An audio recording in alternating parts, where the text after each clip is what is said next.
हाजिर है आप सबकी खिदमत में एक बार फिर से। और आज इंग्लिश ग्रामर कोर्स का ये लेक्चर नंबर 12 लेकर के आपके सामने हाजिर हूँ। आज हम लोग पढ़ने जा रहे हैं वॉइस। वॉइस होती क्या है? आपने कभी कभी देखा होगा कि मैगजीन्स के अंदर, न्यूज़पेपर्स के अंदर, इवन आपके बुक्स के अंदर कभी कभी इज एम आर या फिर इन वॉज वर्ब के आगे मेन वर्ब की थर्ड फॉर्म लगी हुई होती है। ये सुन के दिमाग भनभना जाता है ना। आज इसी बात का सोल्यूशन लेकर के आया हूँ इस वीडियो के अंदर। इतनी खुशी यकीनन कह सकता हूँ इस वीडियो को देखने के बाद वॉइस तुमको किसी से पढ़ने की जरूरत भी नहीं पड़ने वाली है, ये मेरा आपसे वादा है। तो चलिए बिना वेस्ट किए शुरू करते हैं आज के अपने इस लेक्चर को।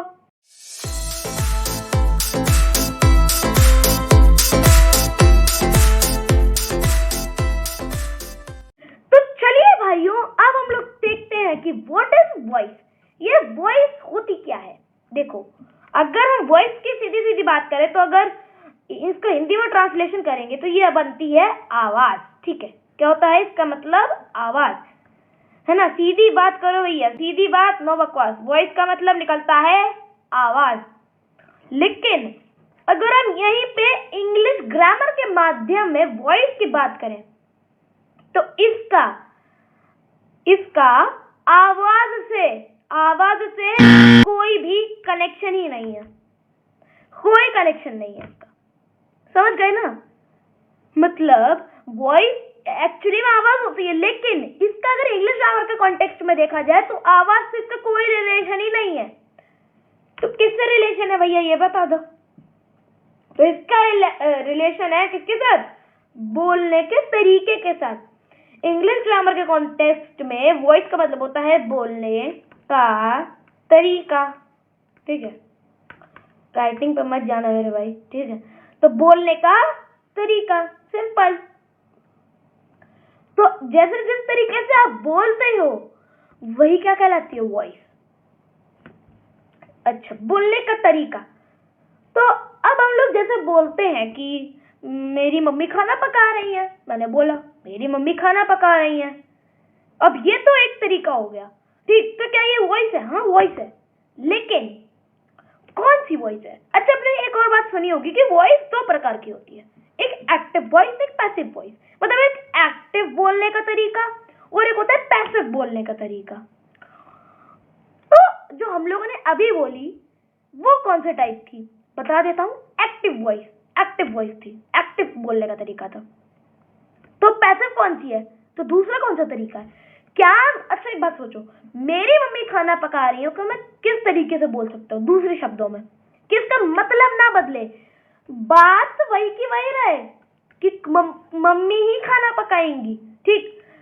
लेकिन वो बोलने का तरीका बदल जाए। जैसे मैंने बोला कि मेरी मम्मी खाना पका रही हैं, तो क्या मैं इसको इस तरीके से बोल सकता हूँ कि खाना पकाया जा रहा है मेरी मम्मी के द्वारा, है ना। इस तरीके से बोल सकते हैं। तो यही है वॉइस और कुछ नहीं है, ठीक। इसी को हम लोग पूरी वीडियो के अंदर डिस्कस करने वाले हैं। समझ लेते हैं अब अलग से एक्टिव वॉइस के टेक्स्ट के बारे में कि एक्टिव वॉइस का जैसे हम लोगों ने पढ़ा हुआ था। तो एक बात बता देता हूँ तुमको, अगर किसी ने मेरी लास्ट वीडियो देखी है ठीक वॉइस वाली, तो उसको पता होगा कि भाइयों जो हम लोगों ने टेंसेस पढ़े थे, टेंसेस याद तो होंगे ही। तो जो टेंसेस पढ़े थे वही एक्टिव वॉइस है। हाँ, सारी एक्टिव वॉइस हम लोग टेंसेस में ऑलरेडी पढ़ चुके हैं, ठीक। तो क्या मुझे एक्टिव वॉइस पढ़ाने की दोबारा जरूरत है? नहीं। तो पढ़ाने की क्या जरूरत है? पैसिव वॉइस, ठीक है। तो वही हम लोग पढ़ने वाले हैं। एक्टिव वॉइस से अब हमारा कोई लेना देना नहीं है, क्योंकि वो हम लोग टेंसेस के अंदर ऑलरेडी पढ़ चुके हैं, ठीक है। तो बिना टाइम वेस्ट किए सीधी बात, नो बकवास, शुरू करेंगे प्रेजेंट इंडेफिनिट टेंस के साथ। पहला है अफर्मेटिव टेंस। तो इसका देखो, अब आप याद करो, प्रेजेंट इंडेफिनिट का अफर्मेटिव का फॉर्मूला क्या हुआ करता था? सब्जेक्ट होता था और फिर एक वर्ब की मेन वर्ब की फर्स्ट फॉर्म होती थी, फिर उसमें एस या ईएस जोड़ा करता था। अगर सब्जेक्ट हमारा क्या हो, या सिंगुलर हो और थर्ड पर्सन हो, ठीक है। और क्या दूसरी बात क्या था आगे ऑब्जेक्ट, सिंपल। तो अब एक बात बतानी थी तो बता देते हैं कि जैसे ही तुम एक्टिव वॉइस की बात करते हो तो तुमने एक्टिव वॉइस में सिंपल सी बात है, सब्जेक्ट रखा, वर्ब रखी, ऑब्जेक्ट रखा। तो पैसिव वॉइस बनाने के लिए ना बस इस ऑब्जेक्ट को हीरो बनाना है, वर्ब एज इट इज रहेगी, फिर सब्जेक्ट लगे देगा और जो बाई वाई और जो वर्ब की थर्ड फॉर्म लगनी होगी वो हम आगे लगाएंगे, ठीक। तो यही होती है पैसिव वॉइस कि ऑब्जेक्ट को हीरो बना दो, ठीक, वर्ब एज इट इज रहेगी और सब्जेक्ट को पीछे भेज दो कि सब्जेक्ट तुमने बहुत होशियारी मार ली, अब ऑब्जेक्ट हीरो बनेगा, ठीक। यहाँ पे एकदम सीन क्लाइमेक्स की तरीके चेंज हो गया, क्लियर। तो अफर्मेटिव की अगर बात करें तो भाइयों एक बात मैं लिख देता हूँ पहले तो फॉर्मूला, सब्जेक्ट प्लस वर्ब की फर्स्ट फॉर्म प्लस एस या फिर ईएस एंड प्लस में ऑब्जेक्ट। मैं ऑब्जेक्ट से बोलूंगा कि भैया तुम आगे आ जाओ, ठीक है, मैं परेशान हो चुका हूं सब्जेक्ट से, अब तुम आगे पहुंच जाओ। तो पहुंच गए महाराज जी। फिर मैंने क्या बोला कि भैया इज़ेमार लगा देते हैं ना, चलो इज़ेमार लगा दी भैया, प्रेजेंट की एक हेल्पिंग वर्ब लगाई हमने। अब ये वर्ब की थर्ड फॉर्म, क्या मेरा दिमाग खराब हो गया है जो मैं इज़ेमार के बाद ये वर्ब की थर्ड फॉर्म लगा रहा हूँ? इज़ेमार हमने तो पढ़ा था कि इज़ेमार के बाद तो वर्ब की फर्स्ट फॉर्म प्लस आईएनजी लगती है प्रेजेंट के कंटिन्यूअस में। लेकिन पैसिव वॉइस की पहचान ही ये होती है कि कोई भी टेंस हो, फॉर्म जो वर्ब की फॉर्म लगेगी वो तीसरी वाली फॉर्म लगेगी, समझे, ये तीसरी फॉर्म लगेगी वर्ब की ये तीसरी फॉर्म लगेगी, इसके अलावा कोई फॉर्म नहीं लगेगी। क्लियर है ना, कोई डाउट नहीं, कोई दिक्कत नहीं, कोई परेशानी नहीं, ठीक है। चलो आगे, तो वर्ब की थर्ड फॉर्म ये लगनी है कुछ भी हो जाए, बात साफ है, ठीक। तो वर्ब की थर्ड फॉर्म हर बार लगेगी। अब ये बाई एक्स्ट्रा क्यों जुड़ा है वो आगे बता दूंगा धीमे धीमे करके। फिर सब्जेक्ट, ठीक है।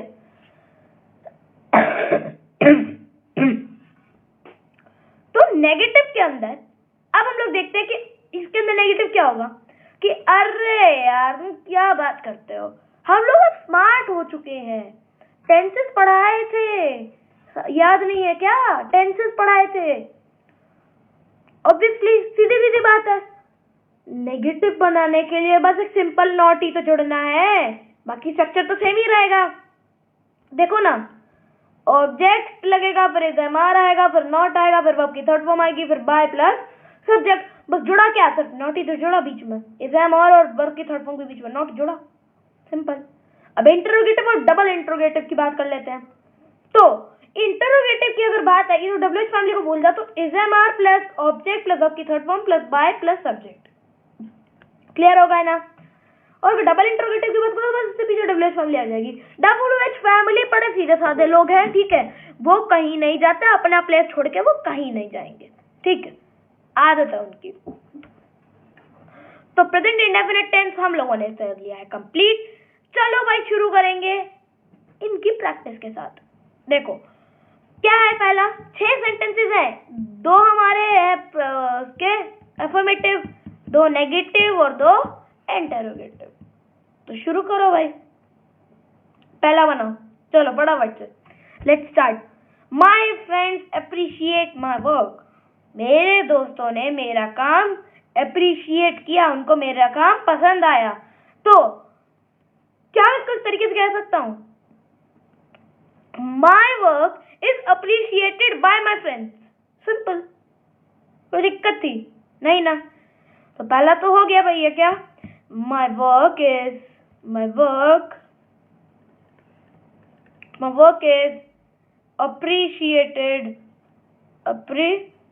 appreciated, ठीक है, appreciated by my friends, friends. ठीक है, क्लियर है ना? ठीक, आगे people speak English around the world. ठीक, इसका क्या बनाएंगे? The English is spoken all around the world. English ऐसे बोल सकते हो, English is spoken by peoples all around the world. Simple, कोई दिक्कत थी इसमें? कोई दिक्कत नहीं थी। देखो, some peoples don't love me, कुछ लोग मुझसे प्यार नहीं करते हैं, तो इसका क्या बना सकते हैं? इसका क्या बनाएंगे बेटा? फटाफट से बनाओ भैया। देखो, some people don't love me, देखो मी का बनेगा। देखो, अब एक छोटी सी बात, मैंने तुमको प्रोनाउन पढ़ाया था, तब मैंने बताया था ना, ऑब्जेक्टिव केस, सब्जेक्टिव केस। तो मी का सब्जेक्टिव क्या बनता है? I am not loved by some people. Simple, ये आप बनाना। ठीक है, ये आप बना लेना। फोर्थ वाला बनाने की जरूरत है क्या मुझे? चलो ठीक है, एक और बना देंगे, फिर ये वाला आपके लिए है। ठीक, does she call you every day, क्या वो तुम्हें रोज बुलाती है? तो are you called by her every day, क्या तुम बुलाए जाते हो हर दिन उसके द्वारा? हो गया इसका आंसर। अब ये दो सेंटेंसेस मुझे आप बना करके बताओ कि कमेंट्स के अंदर। चलिए आगे, फटाफट से स्टार्ट करेंगे प्रेजेंट कंटिन्यूअस टेंस से। तो अफर्मेटिव के साथ अगर स्टार्ट करें भैया, वही सेम चीज है। लगना क्या होता है? देखो, अगर इसका वो हमारा इसका देखें हम लोग एक्टिव केस, तो एक्टिव में क्या होता था? सिंपल, सब्जेक्ट लगाओ, इजमार लगाओ, फिर वर्ब की फर्स्ट फॉर्म प्लस आईएनजी लगाओ, क्योंकि वर्ब की फर्स्ट फॉर्म प्लस आईएनजी धक धक धक धक, वो दिल की धड़कन चलने वाली थी। ठीक, फिर उसके बाद सब्जेक्ट आ जाएगा। यहाँ उल्टा रहेगा, सब्जेक्ट आगे थे तो वो महाराज जी पहुंच जाएंगे पीछे, और ऑब्जेक्ट पीछे थे तो वो महाराज जी पहुंच जाएंगे आगे। बेचारा ये तो सीधे साधे, तो ये यहीं रहेंगे। फिर एक एक्स्ट्रा चीज लगेगी बीइंग। अगर मैं काम करूँ इस बीइंग को ना लगाऊं, तो ये तो एज इट इज हमारे प्रेजेंट इंडेफिनिट जैसा हो गया। ठीक, इसीलिए एक एक्स्ट्रा बीइंग लगाया गया। देखो, बी का मतलब होता है होना। ठीक है, बी का मतलब होता है होना, तो अगर आईएनजी लग जाएगी तो वो हो रहा है, ऐसा एक प्रेजेंट कंटिन्यूअस टेंस की फिर वो फील आएगी यहाँ की ये प्रेजेंट टेंस है वाले, क्योंकि वर्ब की थर्ड फॉर्म लग रही है, तो हर जगह ही वर्ब की थर्ड फॉर्म लगी तो कुछ खास तो पता चलेगा नहीं वर्ब की थर्ड फॉर्म से कि कौन सा टेंस है। इसीलिए यहाँ पर बीइंग लगाया गया है एक्स्ट्रा में। तो नेगेटिव में क्या है? कुछ नहीं। देखो, सेम चीज, object plus is am are plus being plus verb की third form plus by plus subject, बीच में नॉट ही घुसेगा खाली। ठीक, फिर इंटरोगेटिव एंड डबल इंटरोगेटिव की बात करें तो डब्ल्यूएच फैमिली, फिर पहले डबल इंटरोगेटिव की बात करें तो डब्ल्यूएच फैमिली के बाद is am are plus object plus being plus verb की third form plus by plus subject, और अंत में मार्क ऑफ एक्सक्लेमेशन जरूर लगाइएगा। ठीक है, और अगर इंटरोगेटिव की सिंपल बात करो तो डब्ल्यूएच फैमिली हटा दो खाली, और यहाँ से ये हमारा इंटरोगेटिव हो गया। सिंपल, प्रैक्टिस करेंगे। देखो, बहुत कम टाइम लेने वाला हूं मैं तुम लोगों का। ठीक है, ये देखो सेम के सेम सेंटेंसेस उठा के रखे हैं, बस उनकी थोड़ा सा अदल बदल के हम लोगों ने उसको चालू किया है। देखो, my friends are appreciating my work, my work is appreciated by my friends. Simple, my work is being without लगेगा, my work is being appreciated by my friends. इससे पता चल रहा है कि हाँ ये कॉन्टिन्यूअस है। Peoples are speaking English all around the world. ठीक है, पीपल्स इंग्लिश बोल रहे हैं अराउंड द वर्ल्ड, तो इसका क्या बनेगा? बताओ फटाफट से बनाओ।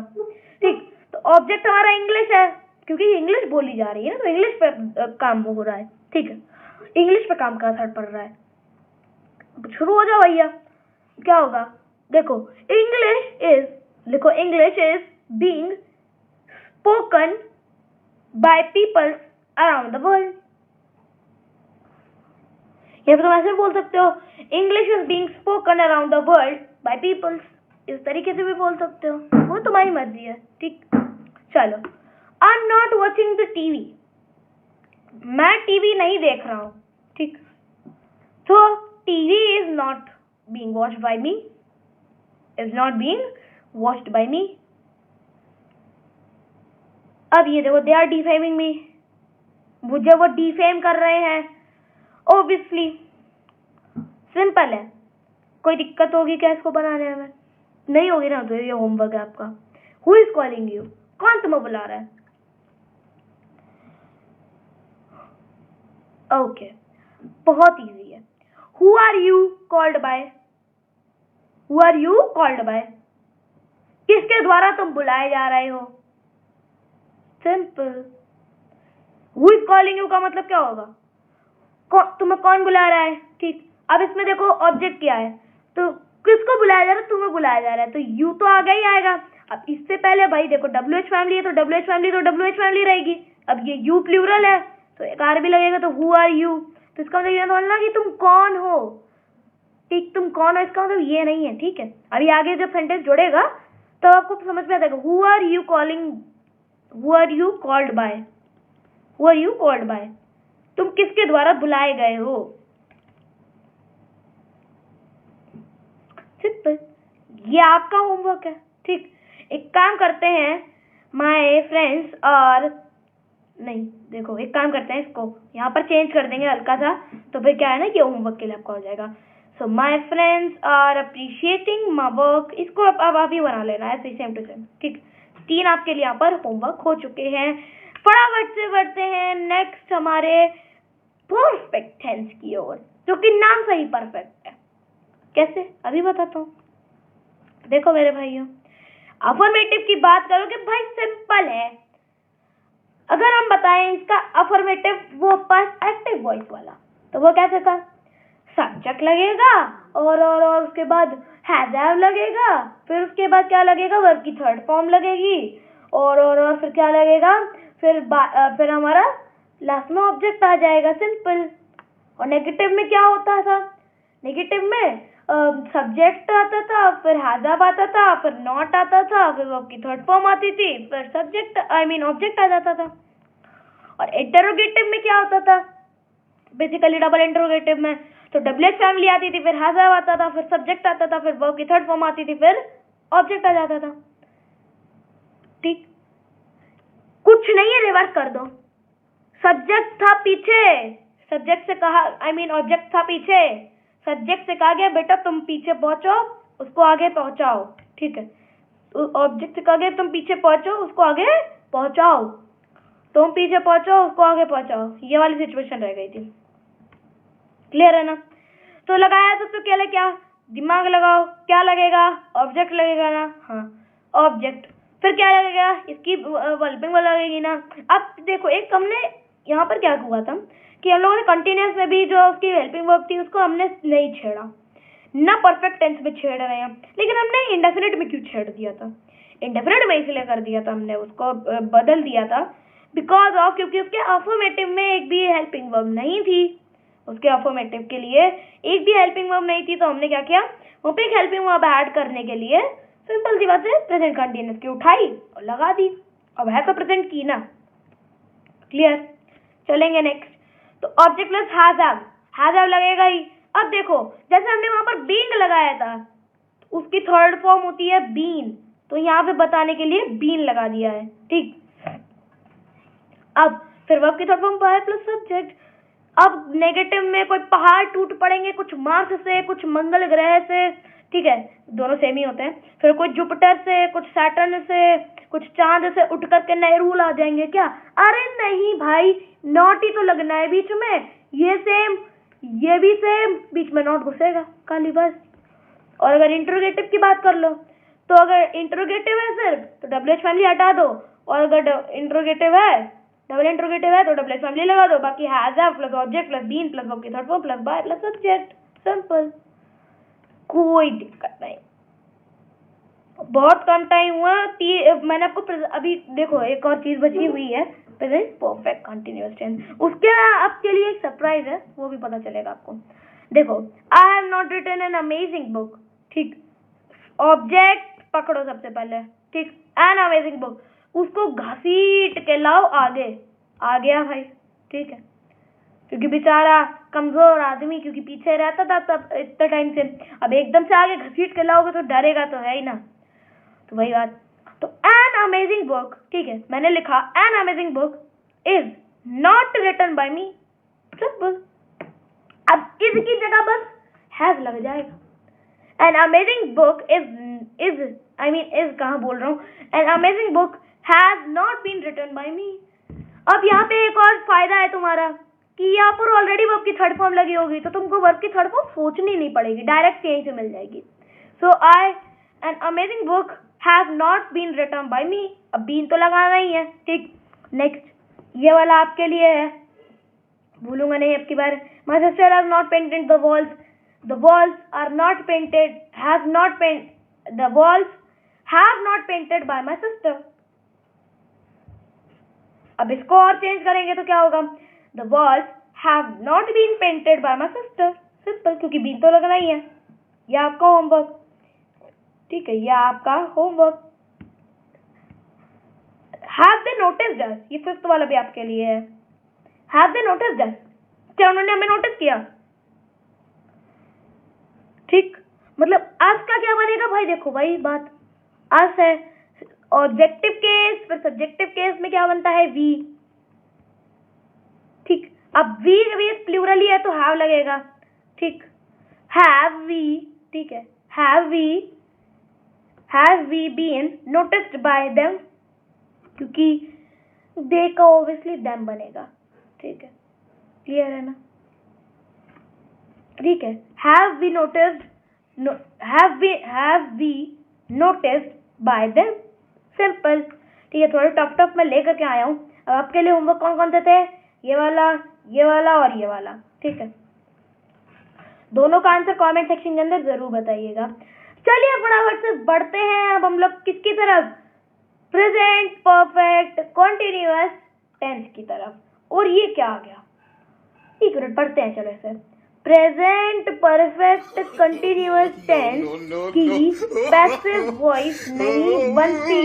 हाँ, आपको भी सुन के हंसी आ रही है कि प्रेजेंट परफेक्ट कंटिन्यूअस टेंस की तो पैसिव वॉइस ही नहीं बनती, खुशी हो रही है ना। तो यही बात है, क्योंकि पैसिव वॉइस के अंदर ऑब्जेक्ट ही कहाँ होता था, अपनी याद करो, जाके वीडियो देखो जाके ध्यान से, तब पता चलेगा आपको कि क्यों नहीं बनती उसकी पैसिव वॉइस। तो इसका मतलब प्रेजेंट टेंस हो चुका है एंड, मैंने जैसे आपसे वादा किया था कि भाई प्रेजेंट टेंस पे वीडियो एंड होने वाली है। तो इसी के साथ बाय बाय आपको इस कैट की तरफ से, ठीक है, और मेरी तरफ से भी thank you for watching the video till and. तब तक अब आप पढ़ाई करिए, मस्त रहिए, चिल करिए, तब तक के लिए stay curious. Thank you very much.